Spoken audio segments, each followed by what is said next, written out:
प्रिय भाई बहनों, आज की रोटी की हर सदस्य व्यक्तियों के लिए येशू ख्रिस्तांची मधुर नामाची सप्रेम नमस्कार. आज की दिनांक 1 जुलै 2024 सोमवार. या कदाचित ज्या यामध्ये जाऊन मिस्राची मदतीसाठी इस्रायेलांना वाचव. मी तुला पाठवले नाही का? सस्त 6 अध्याय 14 वचन. सर्वशक्तिमान परमेश्वर, इस्रायलची देव, सर्वशक्तिमान परमेश्वराने तुम्हाला एक पराक्रमी वचन दिले आहे. या महिन्यासाठी आपल्या या सामर्थ्यात जाऊ. परमेश्वराचे नावावर जा. परमेश्वर तुझ्या बरोबर आहे. त्यांची उपस्थिती आणि शक्ती जाईल आपल्याबरोबर म्हणून जीव. पुढे आपला शक्ती आणि विश्वास सग. बरेच लोक आगे जगणे अवघड. आज ऐके दिवशी किदोन असा ठिकाणी बसला होता थकले, कारण त्यांचा शत्रू मिद्यानी लोकांवर राज्य करीत होते. त्यांना त्यांची सर्व क्रियाकल्पना शत्रूच्या भीतीची बाहेर काढायची होती. तो स्वतःला विचार करीत होता आणि म्हणाला, जर प्रभू आपल्याबरोबर असेल तर मग हे सर्व आपल्याशी का घडले?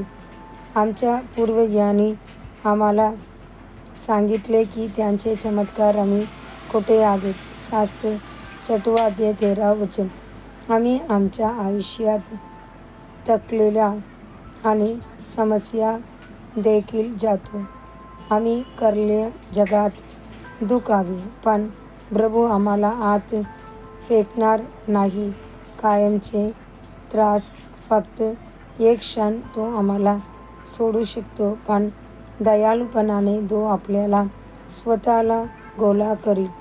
तो मजबूत गिदोन, ज्याला घाबरले आणि त्याला म्हणत पराक्रमी मनुष्य.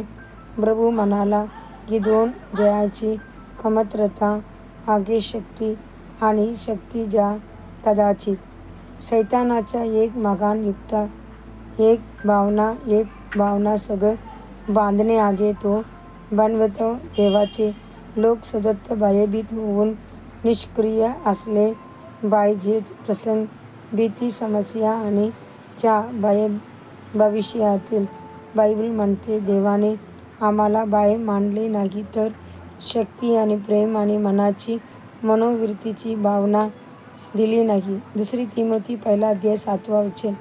आपल्या दुर्बलतेमुळे निराश होऊ नका. आपल्या कमतरतेवर राहू नका आणि कनिष्ठता कॉम्प्लेक्सवर बळी पडू नका. दिसत परमेश्वरासाठी तो असे आहे शक्तिशाली. तो तुझ्यावर प्रेम करतो आणि तुम्हाला त्याची शक्ती आणि शक्ती देतो. पवित्र आत्मा जेव्हा तुझ्यावर येईल तेव्हा तुला शक्ती प्राप्त होईल. प्रेषिताची कृत्ये 1 अध्याय 8 वचन. प्रेषित पौल अनेक कमजोर होतो. तो तुडून येताना होत्या सैतानाच्या एक सदस्यासारखे देख मध्ये शेकडोवाडी सैन्यांनी त्याच्या विरुद्ध त्याला दुखून केले, परंतु या सर्व संकटात त्याचे साक्ष होते, मी ख्रिस्ताद्वारे सर्व काही करू शकतो जो मला शक्ती देतो. फिलिप्पियर अध्याय 4:13 वचन. देवाची मुले वरील श्लोक पुन्हा वाचा. जेव्हा आपण ते करता तेव्हा देवाने वचन आहे आत्मा आणि जीवन आपल्या आत्म्याला आत्मा आणि शरीर नक्कीच मजबूत करेल. पुढील श्लोक ध्यान. बघा, मी तुमच्यासमोर एक द्वार उघडले आहे आणि कोणीही बंद करू शकत नाही, कारण तुमच्या थोड्या शक्ती आहे. माझे शब्द ठेवले आहेत आणि माझे नाव नकारलेले नाही. प्रकटीकरण 3 अध्याय 8 वचन. दिवसासाठी बायबल वचन सकाळी आयुब 20 अध्याय 21 अध्याय. संध्याकाळी प्रेषिताची कृत्ये 10 अध्याय 24 वचन से 48 वचन. धन्यवाद.